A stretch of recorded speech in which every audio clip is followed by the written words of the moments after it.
नाज़रीन ग्रामी, करबला का वाकया तारीख का एक ऐसा दर्दनाक मोड़ है जिसने पूरी दुनिया को हिला कर रख दिया। इस मैदान में नवासा रसूल हजरत इमाम हुसैन और इनके साथियों को जिस बेदर्दी से शहीद किया गया, इसकी मिसाल इंसानी तारीख में नहीं मिलती। लेकिन अक्सर लोगों के जहन में यह सवाल आता है कि इमाम हुसैन और इनके खानदान पर जुल्म करने वाले उन कातिलों का अंजाम क्या हुआ? क्या वो इस दुनिया में बच निकलने में कामयाब हो गए या फिर उन्हें इनके किए की सजा मिल गई? तो दोस्तों, करबला के वाक़े के बाद यजीदी फौज और इसके कमांडरों को लगता था कि इन्होंने एक बहुत बड़ी जंग जीत ली है और अब वो अमन और सुकून से जिंदगी गुजारेंगे। कूफा और शाम में जश्न मनाए गए, इनामात बांटे गए और हुकूमत की कुर्सियों को मजबूत समझा गया। लेकिन ये खुशी आरजी थी। इमाम हुसैन की शहादत के फौरन बाद ही लोगों के दिलों में पछतावा और गुस्सा पैदा होने लगा। कूफा के लोग जो पहले खौफ की वजह से खामोश थे, अब खुद को गुनाहगार महसूस करने लगे थे। इस गुस्से और पछतावे ने जल्दी एक ऐसी तहरीक की शक्ल इख्तियार कर ली जिसका मकसद सिर्फ और सिर्फ इमाम हुसैन के कातलों से बदला लेना था। उस बदले की तहरीक को सबसे ज्यादा ताकत मुख्तार सकफी ने दी। मुख्तार सकफी ने कूफा में कदम रखते ही ये ऐद किया कि वो इमाम हुसैन के खून के एक एक कतरे का हिसाब लेंगे। इन्होंने कूफा के उन लोगों को अपने साथ मिलाया जो अपने किए पर शर्मिंदा थे और एक बड़ी फौज तैयार की। मुख्तार सकफी ने वाजे कर दिया था कि जब तक करबला के मुजरिमों को इनके बुरे अंजाम तक नहीं पहुंचाया जाएगा, वो चैन से नहीं बैठेंगे। इनकी इस तहरीक ने कूफा में मौजूद उन तमाम लोगों के दिलों में खौफ पैदा कर दिया जिन्होंने करबला की जंग में किसी भी तरह से हिस्सा लिया था। नाज़रीन, मुख्तार सकफी की हुकूमत कायम होते ही कातिलों की पकड़ धकड़ का काम शुरू हो गया। कूफा के गली कूचों में ऐसे लोगों को ढूंढा जाने लगा जो करबला के मैदान में मौजूद थे। बहुत से लोग अपनी जानें बचाने के लिए दूसरे शहरों की तरफ भागने लगे। कुछ ने अपने ही घरों में गंदे तहखानों में पनाह ले ली और कुछ ने भेष बदल लिया ताकि इन्हें कोई पहचान न सके।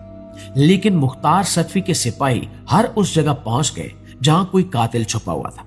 तारीखदान लिखते हैं कि कूफा की जमीन उन जालिमों के लिए इतनी तंग हो चुकी थी कि उन्हें कहीं सर छुपाने की जगह नहीं मिल रही थी। मुअज़्ज़िज़ दोस्तों, उबैदुल्लाह इब्ने ज़ियाद वो शख्स था जो कूफा का गवर्नर था और इसी के हुक्म पर इमाम हुसैन के काफिले का पानी बंद किया गया और जंग मुसल्लत की गई। इब्ने ज़ियाद खुद को बहुत ताकतवर समझता था और इसे अपने इक्तिदार पर बड़ा घमंड था।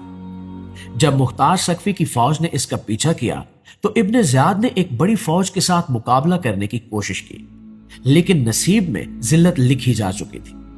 जब उसका सर मुख्तार सकफी के सामने लाया गया तो कूफा के उसी दरबार में जहां कभी वो तकब्बुर से बैठता था, उसके सर को जमीन पर फेंक दिया गया। रिवायात में आता है कि उसके नाक के रास्ते एक सांप दाखिल होता और मुंह से निकलता था, जिसे वहां मौजूद तमाम लोग दंग रह गए। इस तरह उस जालिम का ना सिर्फ खात्मा हुआ बल्कि वो दुनिया के लिए एक सबक बन गया। उमर बिन साद, जो करबला में यजीदी फौज का सबसे बड़ा कमांडर था और जिसने हुकूमत और जागीर के लालच में इमाम हुसैन पर पहला तीर चलाया था, उसका अंजाम भी कुछ मुख्तलिफ नहीं था।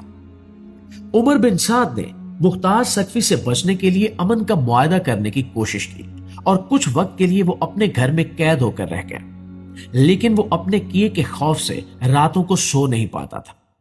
बिलाखिर मुख्तार सकफी के सिपाही उसके घर दाखिल हुए और उसे वहीं कत्ल कर दिया गया। उसका सर भी काट कर दरबार में लाया गया और उसके बेटे को भी, जो अपने बाप के नक्शे कदम पर चल रहा था, उसी वक्त कत्ल कर दिया गया। उमर बिन साद को जिस जागीर और हुकूमत का लालच था, वो उसे कभी नसीब नहीं हो सकी और वो जिल्लत के साथ इस दुनिया से रुखसत हो गया। दोस्तों, शिमर जुलजोशन वो बदबख्त इंसान था जिसने करबला के मैदान में इमाम हुसैन के जिस्म मुबारक पर बैठकर इनका सर जुदा किया था। इस जालिम का अंजाम इतना बुरा था कि सुनकर ही इंसान कांप उठता है। जब मुख्तार सकफी के सिपाहियों ने शिमर का पीछा किया तो वो कूफा से भाग निकला और एक दूर दराज गांव में जाकर छुप गया, लेकिन कुदरत इसे माफ करने वाली नहीं थी। मुख्तार के सिपाहियों ने इसे एक वीरान जगह पर घेर लिया। शिमर ने लड़ने की कोशिश की लेकिन जख्मी हो गया। इसे जिंदा गिरफ्तार करके कूफा लाया गया, जहां इसके हाथ पैर काट दिए गए और इसे गर्म खौलते हुए तेल में डाल दिया गया। इसकी लाश को कुत्तों के सामने फेंक दिया गया ताकि दुनिया देख सके कि जो शख्स नवासा रसूल के सर को जुदा करने का मुर्तकिब हुआ था, اس کا نام و نشان بھی دنیا سے مٹا دیا گیا۔ ہرملہ بن کاہل وہ تیر انداز تھا جس نے کربلا میں 6 ماہ کے معصوم بچے حضرت علی اصغر کی گردن پر تیر چلایا تھا۔ اس بے رحم انسان کو جب گرفتار کیا گیا تو مختار سقفی خود اس کے سامنے آئے۔ ہرملہ کے دل میں ذرا برابر بھی رحم نہیں تھا، لیکن جب اسے سزا دینے کا وقت آیا تو اس کے ہاتھ پاؤں کانپنے لگے۔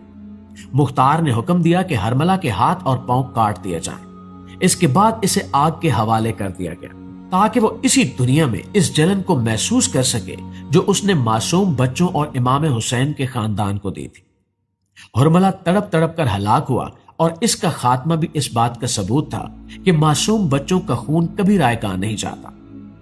ناظرین گرامی، خولی بن یزید وہ شخص تھا جو امام حسین کا سر مبارک کوفہ کے گورنر ہاؤس لے کر گیا تھا، اور اس نے اس مقدس سر کی بے حرمتی کرنے کی کوشش کی تھی۔ خولی نے جب دیکھا کہ مختار سقفی کے سپاہی اسے ڈھونڈ رہے ہیں تو وہ اپنے گھر میں واقع ایک گندے گڑھے میں جا کر چھپ گیا، لیکن اس کی اپنی بیوی جو امام حسین سے محبت رکھتی تھی اور اپنے شوہر کے اس اقدام سے شدید نفرت کرتی تھی، اس نے سپاہیوں کو اشارہ کر کے بتا دیا کہ وہ کہاں چھپا ہوا ہے۔ سپاہیوں نے اسے اس گندی جگہ سے گھسیٹ کر باہر نکالا۔ خولی کو اس کے گھر کے باہر ہی سخت سزا دی گئی، اس کے ہاتھ پاؤں کاٹ دیے گئے اور اسے آگ میں جلا کر خاک کر دیا گیا۔ اس طرح اس کا اپنا گھر اور اس کی اپنی بیوی اس کی بربادی کا ذریعہ بن گئی۔ سنان بن انس بھی ان لوگوں میں شامل تھا جس نے امام حسین کے جسم مبارک پر نیزے سے وار کیے تھے اور ان کی شہادت میں برابر کا شریک تھا۔ سنان بن انس کوفہ سے بھاگ کر بصرہ چلا گیا تھا، لیکن وہاں بھی اسے سکون نصیب نہیں ہوا۔ یہ جہاں بھی جاتا لوگ اسے نفرت کی نگاہ سے دیکھتے۔ مختار سقفی کے سپاہیوں نے اسے بصرہ کے قریب ایک جگہ سے گرفتار کر لیا۔ سزا کے طور پر اس کی زبان کاٹ دی گئی، اس کی انگلیاں ایک ایک کر کے کاٹی گئی اور پھر اسے ہلاک کر دیا گیا۔ اسی طرح وہ تمام چھوٹے بڑے سپاہی جنہوں نے کربلا میں خیموں کو لوٹا تھا، چادریں چھینی تھی یا امام حسین کے ساتھیوں کی لاشوں پر گھوڑے دوڑائے تھے، ان سب کو ایک ایک کر کے ڈھونڈا گیا۔ کچھ کے ہاتھ پاؤں کاٹ کر انہیں دھوپ میں تڑپنے کے لیے چھوڑ دیا گیا اور کچھ کو گھوڑوں کے پیروں تلے کچلوا دیا گیا تاکہ وہ اسی تکلیف کا اندازہ کر سکے جو انہوں نے دوسروں کو پہنچائی تھی۔ جن لوگوں نے امام حسین اور ان کے خاندان پر ظلم کر کے دنیاوی فائدے حاصل کرنے کی کوشش کی تھی، انہیں نہ تو دنیا ملی اور نہ ہی ان کا انجام اچھا ہوا۔ ان کے نام آج بھی برائی اور ذلت کی علامت ہے، جبکہ امام حسین اور ان کے ساتھیوں کے نام رہتی دنیا تک عزت اور احترام کے ساتھ لیے جاتے رہیں گے۔